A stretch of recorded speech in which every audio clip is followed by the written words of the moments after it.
Bonjour et bienvenue. Aujourd'hui, on part à la découverte du métier de ludothérapeute. C'est une présentation qui vous est proposée par Trajectoire, le centre d'orientation scolaire et professionnelle en Belgique. Allez, c'est parti, explorons ensemble cette profession vraiment passionnante. Imaginez un peu, aider un enfant qui a du mal à aller vers les autres. Pas avec de grands discours, mais avec des jeux de société, des marionnettes ou même des Lego. Ou encore, accompagner un ado à mieux gérer son anxiété, tout ça à travers un jeu de rôle. Ça paraît presque magique, non ?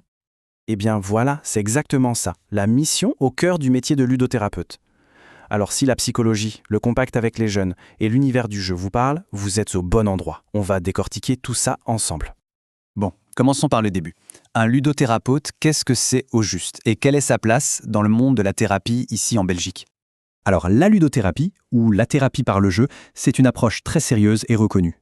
L'idée de base est simple, mais super puissante. Pour un enfant, le jeu, c'est son langage naturel. C'est sa façon d'exprimer ses joies, ses peurs, tout ce qui se passe à l'intérieur. Le ludothérapeute, c'est donc ce spécialiste qui sait utiliser le jeu comme un véritable outil pour aider et soigner.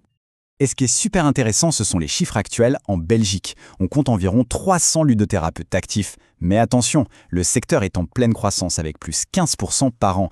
Et avec un taux d'insertion professionnelle de 85%, on peut clairement dire que c'est un métier d'avenir. Mais alors, concrètement, ça ressemble à quoi les journées d'un ludothérapeute ? Allez, on plonge dans le quotidien de la profession.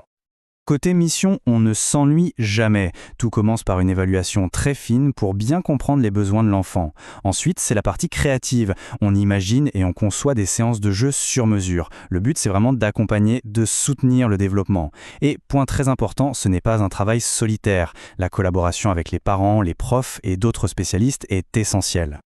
Une journée type est souvent bien rythmée. Le matin, c'est généralement le temps de la préparation, des rendez-vous avec les parents et un peu d'administratif, il en faut. L'après-midi, on entre dans le vif du sujet avec les séances de jeu, que ce soit en solo avec un enfant ou en groupe. Et le soir, c'est le moment de prendre du recul, rédiger des comptes rendus, préparer le lendemain et aussi, très important, continuer de se former. Alors, si cette description commence à vous plaire, la question suivante, c'est quelles sont les qualités nécessaires pour vraiment s'épanouir dans ce métier ? Voyons si le profil correspond. Il faut de la patience, évidemment, pour respecter le rythme de chaque enfant. Une bonne dose de créativité pour sans cesse adapter les jeux.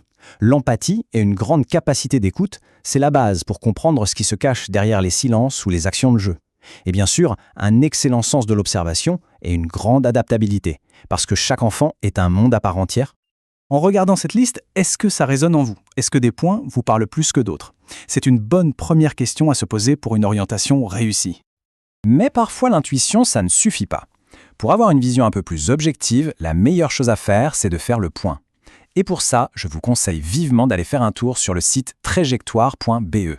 Vous y trouverez des quiz gratuits, super bien faits pour vous aider à explorer vos forces. Attention, je précise, trajectoire, ça s'écrit avec un K. Bon, si l'idée continue de faire son chemin, parlons un peu plus concret. Comment est-ce qu'on devient ludothérapeute en Belgique ? C'est quoi la feuille de route ? Le parcours est assez balisé. D'abord, bien sûr, il faut avoir son diplôme de fin de secondaire, le fameux CESS.